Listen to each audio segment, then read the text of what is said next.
next speaker is Dr. Ahmed Hanan, who is an MBE, and he's an English who works as a general practitioner in Tameside and has pioneered patients having access and understanding to their electronic health records in the English health system. Dr. Hanan is the chair of West Pennine Local Medical Committee and chair of the Association of Greater Manchester LMCs. So over to you, Dr. Hanan. Thank you very much for inviting me to come and speak. Hey, can I just, for everyone's information, were you the GP who took over Shipton's practice? We did a little bit more than that. You won't be hearing about that on today's presentation, so hopefully you'll hear a little bit more about other things I've been besides doing that. Yes, I did. I suppose in relation to this, I'm also chair of the Muslim Health Professional Network based at the British Muslim Heritage Centre. And I'm also chair of the World Health Innovation Summit, so I have a team that works globally across all 5 continents. But for this session, I am a full-time 9-session GP who is still working as I do. And I thought today I'd talk a little bit about the partnership model, and because clearly I am a GP partner, and think about some of the challenges that we've got there, and perhaps understand a little bit about what we can do together about it. Sorry, you're not able to see the back of this, but this is thank you to Dr. Gandhi, who produced this little slide. Basically what it's showing is what patients see when they go to the GP. And what they see is the receptionist, who's the first person that they contact, the patient advisor or very and perhaps they get a bit of remote consultation where someone speaks to them on the telephone, or perhaps video consultations, and occasionally they might get a face-to-face contact. The media thinks that we can see patients all the time face-to-face and perhaps do a little bit of remote consultation. But actually, the reality is what's below the surface of the water. This was an iceberg, and we are doing a shed load of other things, aren't we, besides this? We've got loads of meetings to go to, audits that we have to go to, signposting, home visits, managing complaints, screening programs, going to CCG or ISB meetings, coroner's reports. Interestingly, the discussion previously about auditing what happens. I had to go to the coroner's court recently, and at the coroner's court, where sadly a patient died, I was asked about the consultation that one of our paramedics had done, and what I thought about the quality of that consultation. They didn't ask them to come and present, they asked me as a GP partner, because I take responsibility. One thing that we didn't talk about is the responsibility of what you do. You can employ who you want, but you are the one who's going to get called in front of the coroner's court to try and explain what you thought, and you wanted to know the quality of the consultation, which is a bit that we're not, we all agree with. What is going on with the GP partnership model? I appreciate this is difficult to see, but this is from 2016 through to 2022. And this is fully qualified GPs. And what you can see is that there's been a steady decline in the number of full-time, fully qualified GPs that we've got. This is GP partners. And what you can see is that between 2016 and 2022, there has been a reduction in the number of GP partners, and it looks as though nothing is changing, so that's going to likely to continue to reduce more and more. In the last year, we lost another 221 GPs across the patch, and that is continuing to rise, and that's really quite worrying for us. This is probably the most important slide that you need to think about around where the future's going. So as we see, from 2010 through to 22, there has been a rise in the general population. There has been a very significant rise in the proportion of people who are over 65, and of course they're the ones with comorbidities. There's been a rise in hospital admissions, and interestingly, as a consequence of that, there's been a big rise in the number of hospital doctors. So we've seen a big increase in hospital doctors, but look at this. There is a reduction in the GPs, and yet 90% of the care in general practice, in the NHS is delivered by GPs. And so this is why there is a huge pressure going on. That whilst we're getting more and more doctors going to the hospital sector, we've got a reduction in here, and then we're asking other people like pharmacists, physician associates and everybody else to try and fill the gap, except the GP partners are the one who are then responsible when they go, and they don't really ask me about audits. He never asked me about what audits I've run. He said, what do you think about that particular consultation? Was that good enough? Because the standard is what a GP has had. And remember that as a GP, you've got to spend 5 years in medical school, there's all the pressure of getting into medical school, IQs and all that sort of stuff that we were talking about earlier. Once you've got to medical school, you're supposed to have 3 to 5 years of postgraduate training going around the various wards and things. And now we're taking a pharmacist or taking a paramedic and asking them to get some sort of training done and do the same work that we've spent 10, 11 years doing. Doesn't seem a bit fair, does it? Are the training included in this law? Sorry? Trainees from general practice. The trainees? From the general Oh, right, practice. no. This was just purely looking at how many GPs we've got. And how about the hospital trainees? Are they included in? No, this is just hospital doctors and GPs, and that's it. Hospital The important thing is that whilst the doctors are going into the hospital sector, we have got fewer and fewer GPs, and yet this is where the work is. And that's also causing big pressures for us. So we're getting more trainees now, so that's what was a surprise. So it's just a GP, not the trainees. Yes, this is GPs. Yes. Okay, so let's just go back a little bit. And this was in 2014. And in 2014, the Assistant Medical Director for NHS England put out a statement saying the GP partnership model will be dead within 10 years. Okay, so that is about a year and a half from now. If his prediction is correct, the GP partnership model is dead. And so we're starting to wonder, well, what does that mean for us? And of course, there are concerns outside across the system around what is this GP partnership model? Do we want it or don't we want it? I think it's interesting that the majority of us here are still GP partners, although that may not be the case, and that's the question around what the future is. So in 2019, the Chief Executive of Wessex LMC was asked to do a report for the then Minister of Health to say, what's this GP partnership model about? Does it have a future? Do we want to invest in it or not? And what they said was that the strength of general practice includes organising care based on a registered list, with the vast majority of the population registered with a GP practice, providing care from cradle to grave, having a holistic approach to care, looking after the whole person, and not simply focusing on one disease or a single episode of care. Knowing more than one generation of a family, having a lifelong medical record, providing continuity of care where needed, and managing the undifferentiated presentation of symptoms. And I'm sure everybody in this room would agree that that is what a general practice is about. If you're going to be working within a GP system, this is what's going to be expected. This was in January 2019. So let's now forward to October this year, and this report came out, The Future of General Practice. If you've not read it, I highly recommend that you read it. It was done for the Health and Social Care Committee for the House of Commons. Jeremy Hunt chaired the meeting prior to him then becoming the Director of Finance person number 11. But it was cross-party. It wasn't just Conservative. There was Conservative Party, there were Labour Party members there, and I think there was also somebody from the Scottish National Party as well. What was interesting, and I've just pulled out a few things that are relevant to this conversation around where the partnership model is going. They turned around and said continuity of care is beneficial for all patients. Secondly, the GP partnership model offers opportunity to innovate and improve. The key point being about innovation. Why? Because we can't magically produce a whole load more doctors or nurses. Yes, we're trying to get other people to do our job, but remember it takes 10, 11 years to become a GP, and we're now asking other people to try and do that in a much more shorter time period. So we can't produce more doctors and nurses. We can't expand our buildings, as we know, those of us that are trying to expand buildings can't do that. So what else can we do? And the only thing that we can do is we can innovate. We can start to think about how we might change the way we work in order to be able to get to a better outcome or reach out to more people or whatever it might be. And there's something about technology that somehow, maybe if the technology could work a little bit better, then maybe somehow it might make our lives easier. They also recognise that there is a crisis in general practice.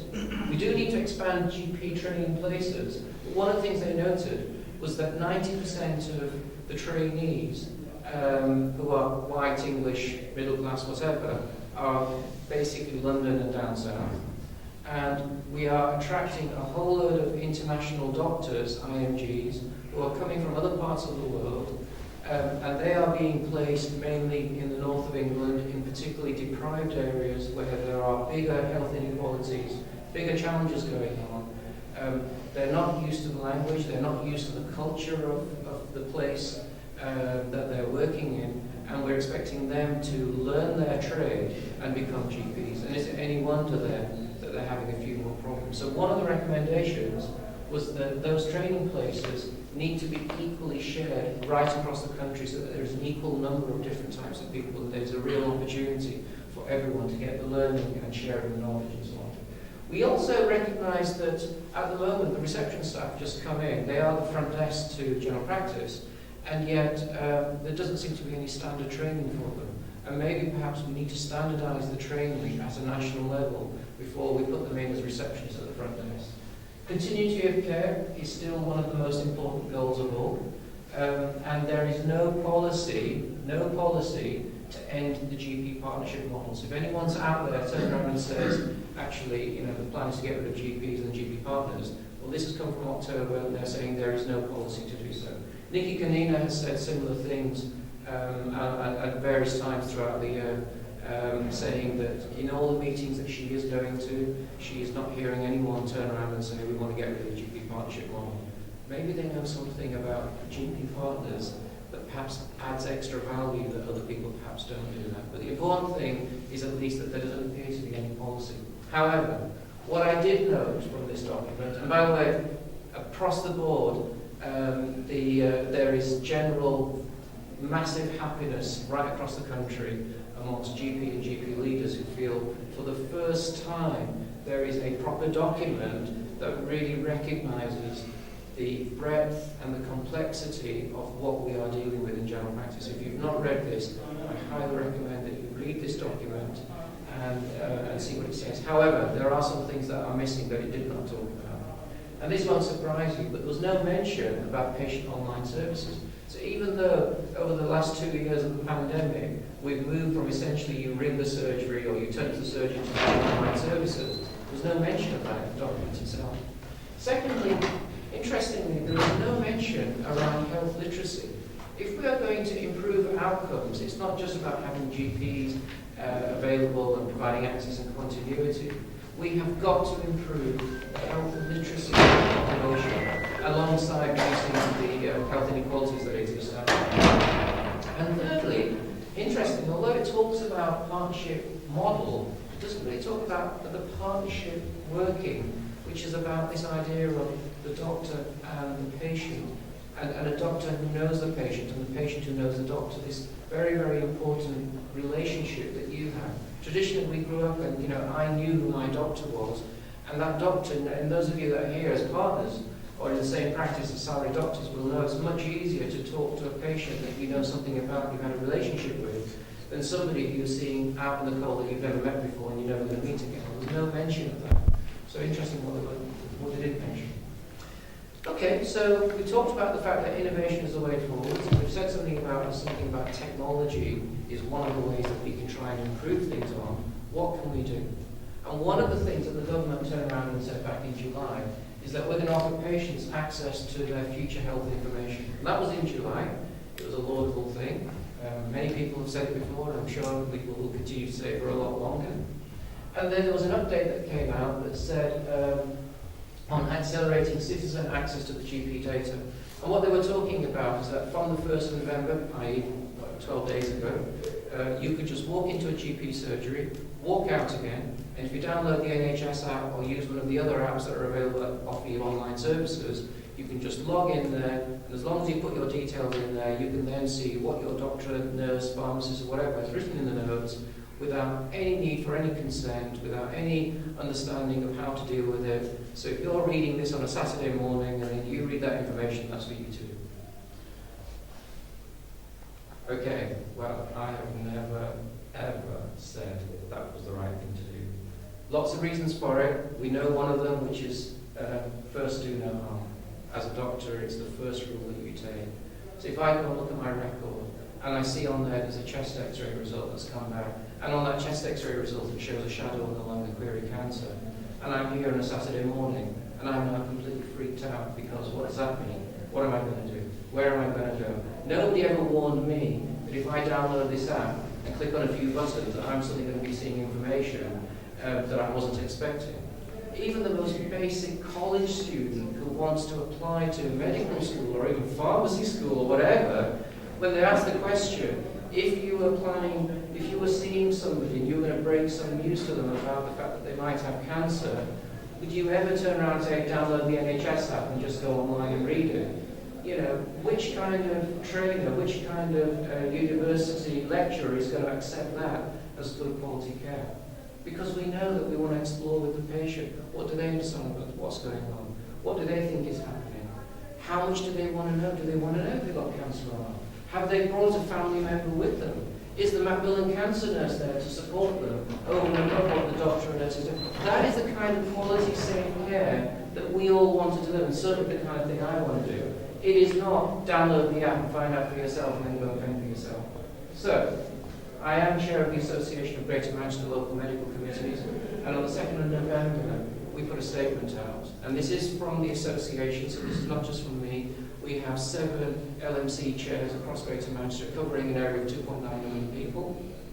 And on there, we turn around and say, NHS England's guidance on accelerating citizen access to GP data is causing significant concerns for GP practice due to factual, contractual, technical, legal, financial, clinical, ethical, and patient issues, leading to potential or real harm for patient care.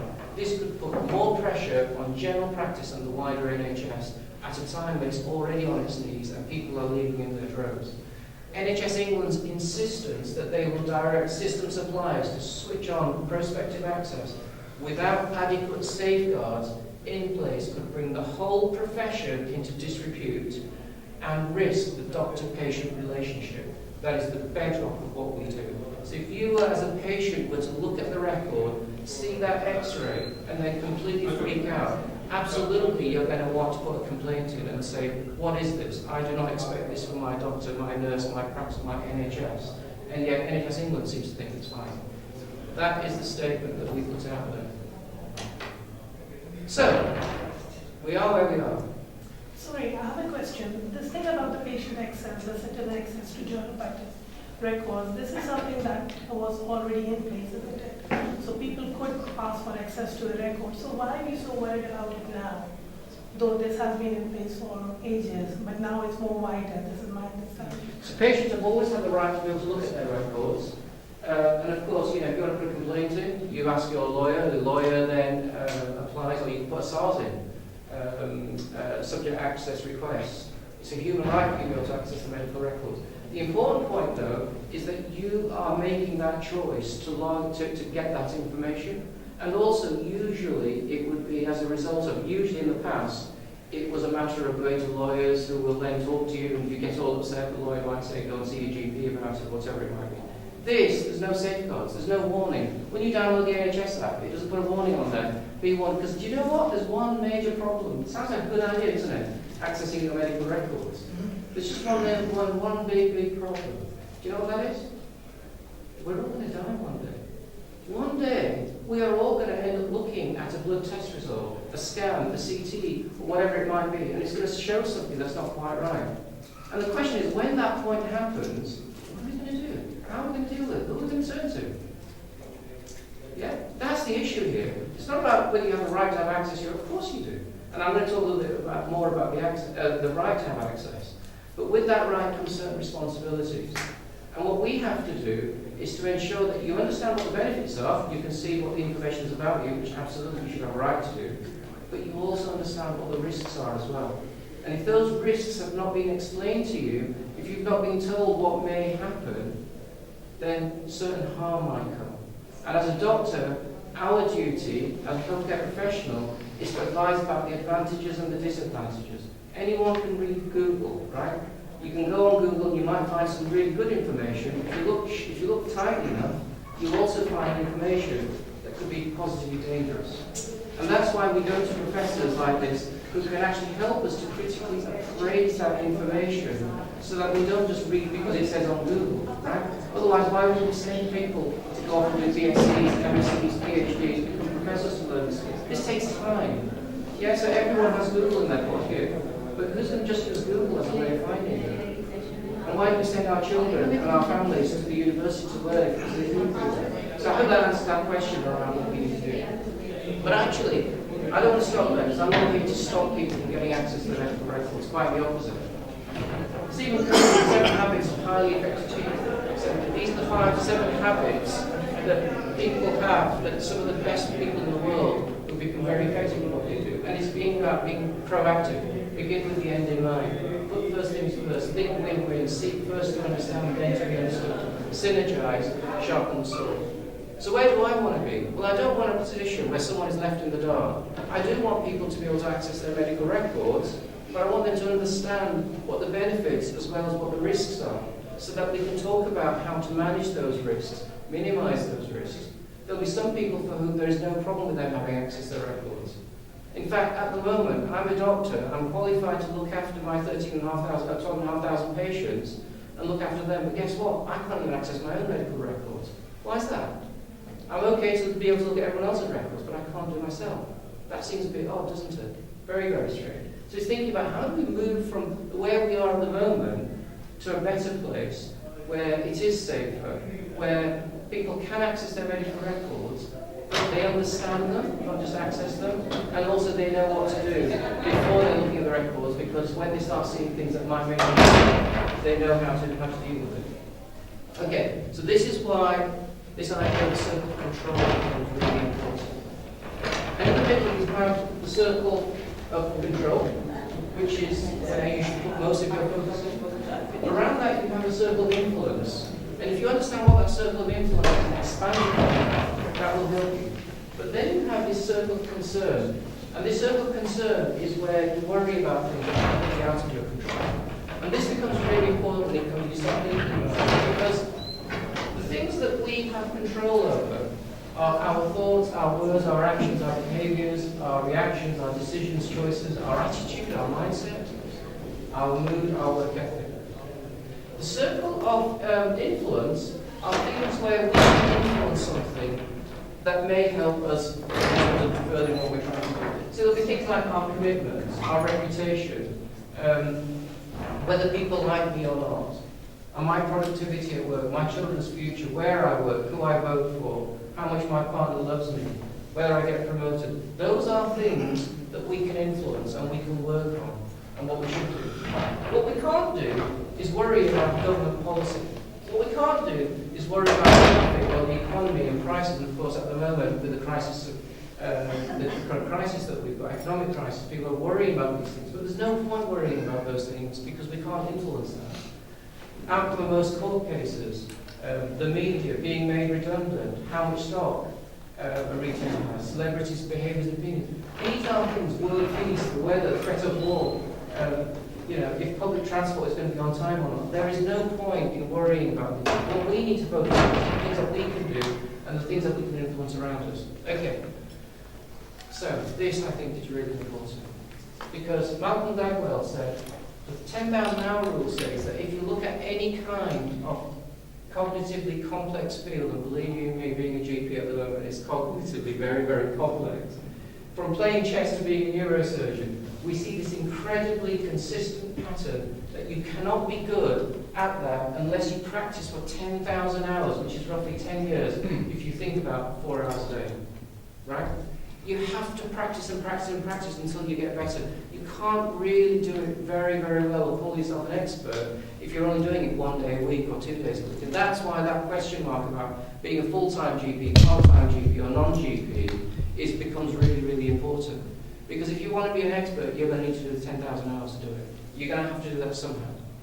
So, what do? At our practice, at Bolton Medical Centres, we have a mission statement. And when patients come to me and say, Doc, fix my diabetes, I go, I'm sorry, I can't do that. There's 9,000 other GP practices, go and see one of them. And the reason for that is because there are thousands and thousands and thousands of choices that you and I make every single day that make a difference. Such as if we choose to park the car right at the front of the door, or park it three streets down so that we walk a few steps. Whether we choose to take the elevator or whether we choose to walk up the steps. Whether we choose to put 2 spoonfuls of sugar in our tea or not. Those are the choices that we make that make a difference about whether we have diabetes or not. Those are not the choices that I as a GP can make. And that's why our mission statement is there for you all your life, your good health, with our support, empowering you to live well. It's your life, it's your family, it's your outcomes that you're doing. We're not going to do it on your own. We're going to support you to that. So I'm going to talk to you a little bit more about what that support feels like. Patients, carers and information are the most underutilised resources that the NHS has. It's not about thrashing doctors and saying how can we get you to work harder and harder, or getting pharmacists to do the same work as what we're doing and saying how do we do this. We are time poor, but our patients are time rich. If you've got diabetes, the average diabetic patient only spends about 3 hours every year in front of some kind of healthcare professional. So where are they, the other 5,997 hours? The other 5,997 hours, they're home alone, at home, either looking after themselves or being looked after by their family. So let's start thinking about how can we activate the individual and the family and start to think about how they can do more for themselves. And this was a word thing that we did about 5-6 years ago on a Twitter account, and it was looking at what's important for patients being able to access and, more importantly, understand their healthcare needs. So you can see understanding is a big issue. Sharing is a big issue. Yes, access is an issue, but so is understanding health and literacy and information. These are the things that need to be put in place if we are really serious about people being able to look after themselves and manage themselves. We need to put a lot more time and effort into that. And here's an example from our practice website. So this is the heart failure page that we've got. So if a patient has heart failure, we're not leaving them to Google search. We are sending them this information that says, in this practice, this is how we want you to be able to manage your heart failure. Here are the things that we expect you to be able to do. Here is the support that's available. Not what Wikipedia says, or not what the internet, the wider internet says, because of course we know that within each locality they will commission services in a certain way. There might be PCN leads, or there might be some sort of heart failure nursing service that's set up by the hospital. We need that heart failure patient in our practice to know about that so they know who to turn to, or even ask, say, can I be referred to that service please, if, say, the locum hasn't referred you or whatever it might be. So we provide information on that. We also actively turn around and say that you need access to your medical records. We are not sitting there saying we don't believe what the government is saying is wrong. It is wrong. We actively give patients access to the medical records. But the important thing is you don't get access to anything at all until you've been through a consent process. And there's a video of me explaining, as the GP there, that says, this is what we want you to do. And here's one of the questions, just to give you an example, that a patient has to complete before they are given access to their records. There may be an instance when accessing your medical records, you may see some information that could be shocking or upsetting. What do you do if you can't speak to your doctor or nurse immediately? And you have a few choices. Not view the test results, but wait until you see the doctor or nurse. Panic and get work done. Look at some of the recommended websites under self-care on the practice website. This is how I'm going to say Google. On the practice website, we are providing you with information to help you understand that. Wait and contact the practice the next working day. Contact 111. Contact the out of hours. Contact A&E. What I'm doing there is asking that individual, if they saw something they didn't understand, what are they going to do? Because if they choose to go to A&E, our local A&E department at the moment has a 20-hour waiting time. If all these patients suddenly start looking at their information and say, I'll go to A&E because I know they're not turning up, you're going to knock A&E over. And if you knock one A&E over, the impact is felt right across the northwest of England. Is that really what we want to do? Is that really what the policy leaders want? Is that what NHS England want? Is that what we as GPs want? No. So let's talk about what are you going to do if you say A&E, well, is that really an accident? Is that really an emergency? Or what else could you do? Oh, well, I could go on the website. I could dial 111. How about why don't you just bring the surgery the next working day? Because you're otherwise okay. And maybe perhaps talk to one of the staff in the surgery itself. That's just one example, but there's a number of questions. And I'm sure you'd agree that a question like that before you download the app would be helpful before you start looking at the information. Because you have an opportunity then to be able to discuss it with the practice, to say, is this right for me or is this not? Just not. Yeah, just to comment on our ending. I just feel the others have that before the other came in. And patients can actually go in and say, look, access to my electronic records. And some of the questions are also about the safety. For example, does anyone here have an access? If somebody else shares the password with you. So for example, if your household or somebody who you don't want to see your record will have an access to the record. So you have an assessment before you make. Absolutely, that's the key, and that's exactly the key. The thing is that as a data controller, you can choose what questions you want to ask. You can train And there are some real challenges. I went to UNESCO to talk about this because, believe it or not, in different communities there are different ways that people live their lives. So in the Saudi community, in the Arab world, the grandfather is the one who holds the medical records for his whole family. So when the granddaughter is getting married and she wants contraception, believe it or not, she goes to her grandfather and says, "Grandfather, can I have my notes, please? Because I want to go and get contraception." Now here in this society, people will find that abhorrent, and I recognise the video is being recorded at the moment. But let's remember, this is the culture, this is the way people in Saudi Arabia live. We do not have a right to change that culture if that's the way they choose to live their lives. What we have to do is work with them and consider the safeguards in the way that you've said, but not turn around and say, "You shouldn't be doing that. You should be sharing information with your mum and dad or whoever it is." Who are we to turn around and say how people live their lives within their family? But there has to be a safeguard in place, and that's what I'm talking about, it's a safeguard. Okay. You're absolutely right. In 2020, when the NHS came on, that's where they replaced the existing one with a new one, which is about what's Absolutely. Well, I'm not sure if they replaced it or not, but even if whatever they did, I'm just turning around and saying this is what I understand as good clinical care. I'm going to put that comment out because if you go back to this slide, I know you're working in a component of patients accessing your records, and if I can have my devil's hat on, because when I saw your message on the second, I was really surprised. You are the first one to raise concerns, and then you kind of set out the statement on Twitter and all. For everything else in our life, whether it's our Facebook, it's Twitter, it's downloading an app, going to a market, signing a credit card, we just sign and say, right, we read this small print. You know, how much time, and again, would yours say, because we're taking that as a model. We're talking about explicit consent model. NHS can come back and say, well, you've got a disclaimer at the beginning. Before you download an app or open an app, that disclaimer is there. You take pictures, and that's it. So you're essentially kind of letting them have that opportunity and delivering the same care. So how is your model different from that? Because, okay, I'm going to come back to this. If I was to ask the question, what kind of patients do you think would not do this? What kind of patients do you think they'd be? My inner city practice. Your inner city practice, right? So just describe your inner city practice. Again, What kind of people have you? Pakistani, Pakistani. and Eastern European who don't understand the word of English, who are not health educated, Yep. who are all Poor health literacy, not confident, English isn't their language, learning difficulties, let's throw that one in as well. Yeah, that's the group of people you would think about, okay?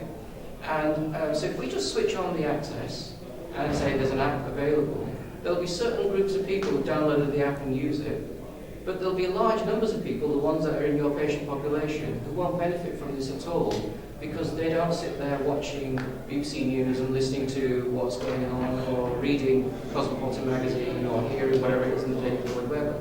Yeah? So remember that little story. Because when I first started in my own practice 18 years ago, and I have a large Bengali population, I don't speak good Bengali, I recognized that they were the ones with ill health. They were the ones who were more likely to get diabetes, heart disease, strokes, and all the rest of it. They were also the ones who were likely to turn up in A&E and not be able to speak English, and not be able to explain to the doctors and nurses what's wrong with them. And so for me, it wasn't so much the white English middle class, it was those groups of people that I thought should benefit from it. So I did everything. I had big posters, I had videos on my TV screen. I tried to encourage them all to sign up for access, and guess how many signed up in 6 months? 0, big 0. Okay. At the time I didn't understand health inequality, but it troubled me because I thought I knew this is the group of people who need to benefit from it, and yet not one of them has come forward and said, can I have this? So let's just keep the conversation, and I'll come back to, in fact, this is the next bit. How do we empower a group of people who are unlikely to be empowered, right? So, you start with the patient. And the first thing that we have to do is we have to engage with that patient and create an interest. Show them the possibility of what they might be able to do, even if they don't understand what it requires or anything like that. We then have to enable them. We have to say, do you know what, I'm going to let you do this. I am actually going to let you do this. Forget about the system doesn't care, but I'm going to do that because I'm your GP. That's another really important thing, that we are advocates for our patients, our whole patient population. So I'm going to enable them to happen. How am I going to enable them to happen? Well, I need to inform them about what they might be able to do, advantages as well as the disadvantages. And then I'm going to activate them.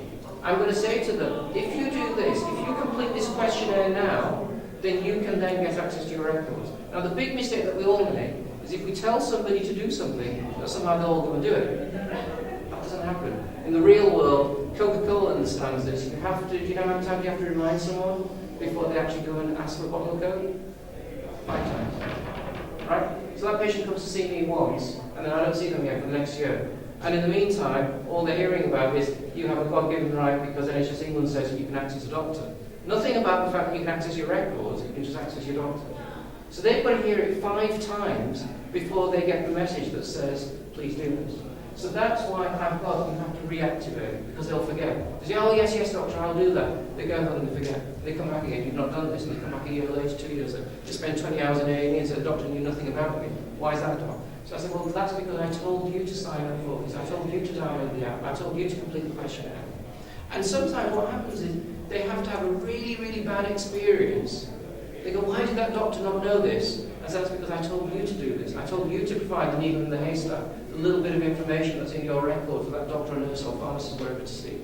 And it's usually when they get angry, I'll be 3 minutes. It's usually when they get angry, when that momentum is built, that they then become a client and say, right, I'm doing it, what do I need to do?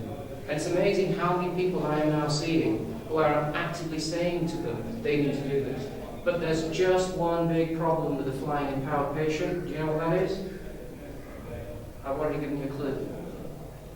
You could be a fantastic doctor, nurse, whatever, you've got full access to your medical records, you understand it even, but guess what the problem is? What's the one thing that Allah subhanahu wa ta'ala has guaranteed for all of us? We're all going to die, right? So if you've got access to your records and you're looking at everything, understand everything, we're still going to die. So that's why the most important thing in all this is safety netting. Yeah? You are only going to allow people to do things, and they're only going to agree with you if they know that if I run into trouble, I want to know that there's a safe place to come back to. Right? There is no safety net at the moment. And it's just, oh, just have access to your records, you can have your life. Who matters? Just download the app. And yet there's no safety net. Where's the safety net? Where do I turn to? What do I do if there's a problem? No one's asked that question. So, this is me in the consulting room where I'm sitting with a patient, talking to them rather than looking at the computer screen. The patient has got a smartphone in their hand, right? And we're saying to them, you should get access to your medical records. We have a practice-based web portal because whilst I'm here, the web portal's open 24/7. So let's provide information to help them understand what they can do. And if you go on the practice website, over here we've got Newsflash. Right at the top, the NHS is under massive pressure. Please be kind to our patient advisors, our receptionists, who are trying their very best. Get the best from the practice. Be prepared now and for the future. Be the best you can be with our help. We are actively saying to patients, it's time for you to start to take a feeling of control of your health. And it starts with you being able to access your records. But we will support you, we will help you through that process. So, 18 years down the line, here are my figures. I've got 12,500 patients, 12,817. This is the data up until Sunday last week. We've got males, in blue, reds and females, 0 to 90 plus. And overall, 82% of our patient population has completed that questionnaire. So when you sit down, because remember, something like 80% of the patient population will come into GP surgery, that opportunity when they come in is a teaching moment.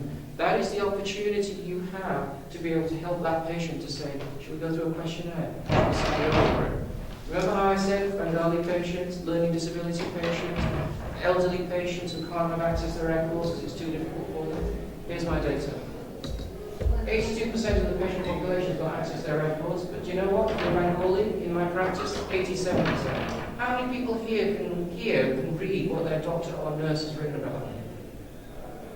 Right? Not a single person in this room can do that, and yet 82% of my Bengali patients can. They put passwords into the app, and then they can share that information wherever they might be, anywhere in the world. Right? How's that happened? That's not happened because NHS England put a message up. That's happened because when they come into the surgery, we have a chit-chat with them, we talk to them about whatever it is, and they start doing that. Learning disability. 73% of our patients who've got learning disability in their record have got access to their records. Go and ask NHS England how many of them can do that. And then ask the question, who's the one with the learning disability? Because I can tell you now, it's not our patients. And I'm deadly serious about that. Ask NHS England who is the one with the learning disability. Because it's not our patients. There is a real problem out there.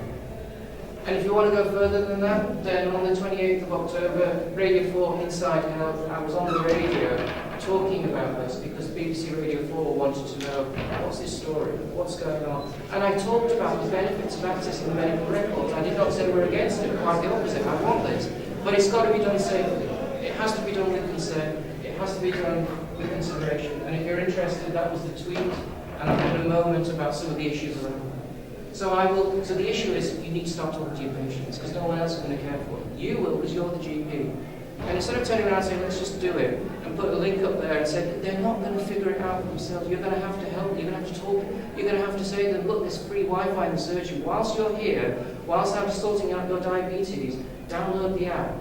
Install the app now. Let's do the questionnaire together. If you don't understand English, ask me to know about it. But make it happen. If you want to use the language line while you're in the surgery, where are they going to get language line from?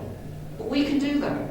And we're going to do it because, do you know what? We care. We are GPs. That's what we do. We care for our patient population. That's why we went into this profession for, wasn't it? And if you start thinking like that, then you start thinking, I will do what's best for you. So listen to the radio. It's a 12-minute radio item. It answers it. And I've got 2 patients on there, one of whom is an Asian patient who talks about how she looks after her parents who can't speak a word of English, and she looks after her children, right? And start asking the question. We can do this, but it's not some just switch on an app and it'll happen. It's because we are GPs and we can. So finally, how am I looking after myself? I'm a 9-session GP, I'm doing all these other things at the LMC, I'm even down here on Friday. Do I look tired and exhausted? Do I look burnt out? Or am I full of beans, full of energy, full of real positivity? Where's that energy coming from? Partly because my patients and my staff are feeding back to me about how great they feel about what we're doing. And like what somebody else said, we've been outstanding GP practice twice now, not once but twice, because of the care that we've done. Even the CQC recognise what we're doing, and yet they're not spreading it and saying we need to do this, and going back to NHS and saying, listen, if this is an outstanding GP practice that's doing this, why are we not doing it? I came to NHS Huddersfield about 7-8 years ago and talked to their leadership about our programs. I'm pleased to hear that they've implemented the questionnaire on the back of talking to them about what good care looks like. I agree with it. But the other thing that I've done, because I recognise the huge pressures we're under, is we set up the South Manchester Muslim Walking Group about 4 years ago. We have about 300 people on there, and we go regularly for walks. If I wasn't here today, I'd be going on a walk. I will be going on a 10-mile walk tomorrow, and those of you see, walking with families and things. It's absolutely incredible. It's part of the resilience. The future leadership is not about doing talks like this. The future leadership is about looking after yourself, your family, and things, as well as doing all the other things that you do. So finally, what can we do? Don't give up. It's not yet a lost cause. Look after yourself. There is a long and winding journey ahead. Necessity is the mother of invention. So now, the pressures that we're under, this is where the innovation is going to come from, because of the fact that we are so uncomfortable at the moment. The future's already here, it's just not even distributed. I'd love you to be able to take the questionnaire, take it back into your GP practice, and then tell me about it so I can tell the rest of the world, here are GP practices that are really delivering safe care to their patients. Measure what you can improve, but remember that all things can't be measured. If you can start to measure how many you've switched on, like I've shown, then you'll start to see there's a difference happening, because NHS England doesn't seem to care about it. You need to, because you need to know what's happening with your own patients and staff. There's The Secret. If you've not read The Secret, it's about ask. It's about believe that you can do this and receive the thing that's happening. I want you to believe that you can do this with your patient population. Because once you start to believe it, you will then start to change your behaviours and you'll start asking your staff to do the same. If you don't believe it yourself, it's never going to happen. They're just going to be left behind. I used to think that these patients of mine, there was nothing you could do with them because all they wanted was paracetamol and vitamin B12. I started to empower them. And they are the very same people that are on BBC Radio 4 telling the rest of the world how to do it, whilst we're still sitting around wondering what's going to happen. Make it fun, easy, and most important, don't do it on your own. If you want to go fast, go alone. If you want to go together, if you want to go far, go together. Get your team around you, just like I got my team around me. So by practice, it was the mission statement, but more widely, it's the engagement. It's the Viva conversations on things saying, come on guys, this is what's going on. Who's joining us? Let's all do it together. Who wants to be a partner? So finally, the 3-point plan. It's inspire. Let's inspire patients. Let's inspire clinicians and managers to build trust, collaborate, and pledge. Let's believe that you can do this now rather than have to wait. Feel you can do this and do it now, not in 5 years' time or 10 years' time. Become the empowered and the empowered. GP Partnership is not dead. Thank you very much.